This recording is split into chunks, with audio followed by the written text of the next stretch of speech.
नमस्कार, मी अर्चना तुम्हा सर्वांचं पुन्हा एकदा आपल्या होम कुक्स या यूट्यूब चॅनलमध्ये खूप खूप स्वागत करते।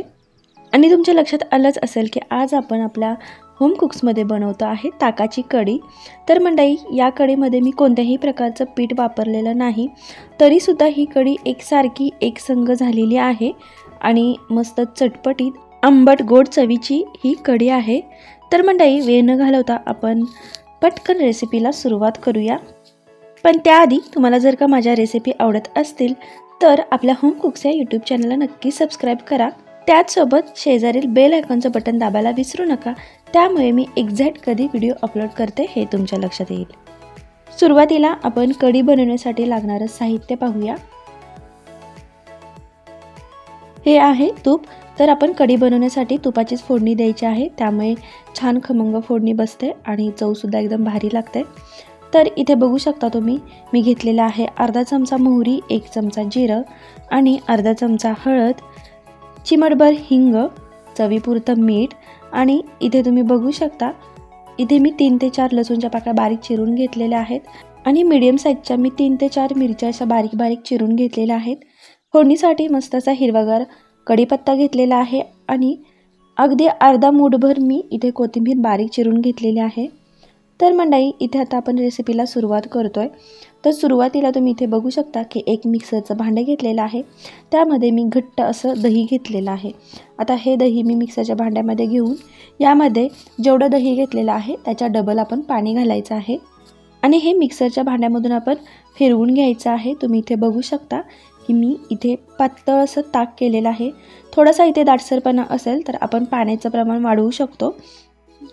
यानंतर मी अर्धी वाटी पुन्हा एकदा पाणी यामध्ये ॲड केलं होतं, म्हणजे एकूण मी 2.5 वाटी पाणी घातलेलं आहे।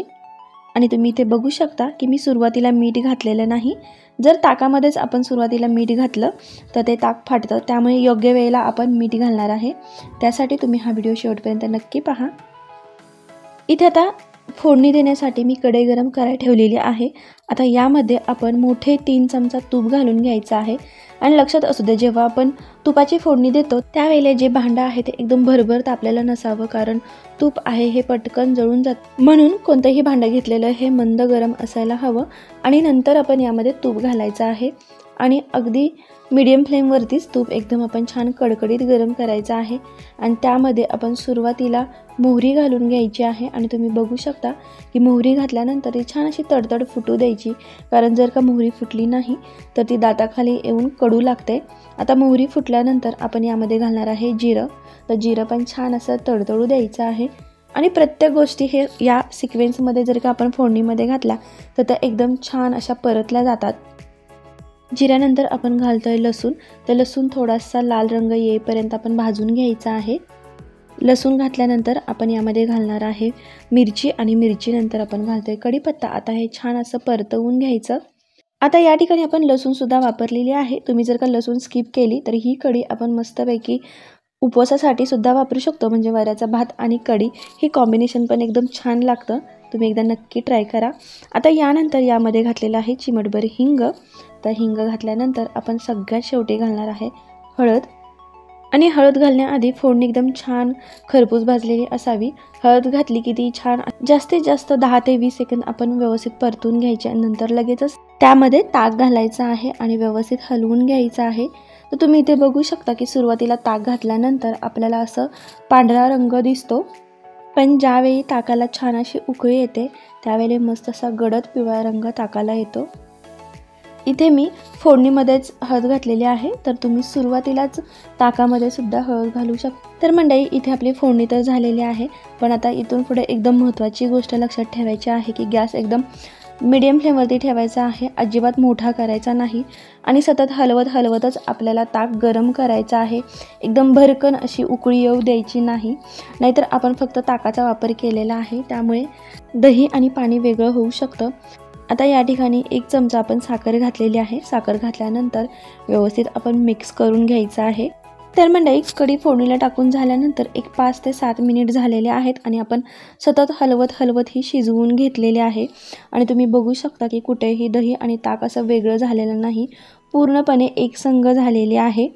तर मंडळी ही कढी आपण उपवासाला सुद्धा वापरू शकतो आणि जर का तुम्हाला आणखीन थोडीशी दाटसर हवी आहे तर अगदी तुम्ही 1 चमचा बेसन पीठ सुरुवातीला ताकामध्येच भिजवून आपण यामध्ये घालू शकतो आणि तुम्ही इथे बघू शकता की आपण बिना बेसन पिठाचं सुद्धा एकसारखी कढी मस्त अशी तयार केलेली आहे।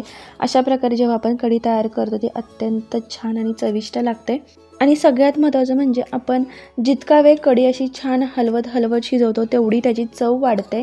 त्यामुळे साधारण आपण 10 ते 12 मिनिट तरी कढी व्यवस्थित हलवत शिजवून घ्यायची आहे आणि कढी छान अशी आटल्यानंतर आपण यामध्ये घालणार आहे चवीपुरतं मीठ।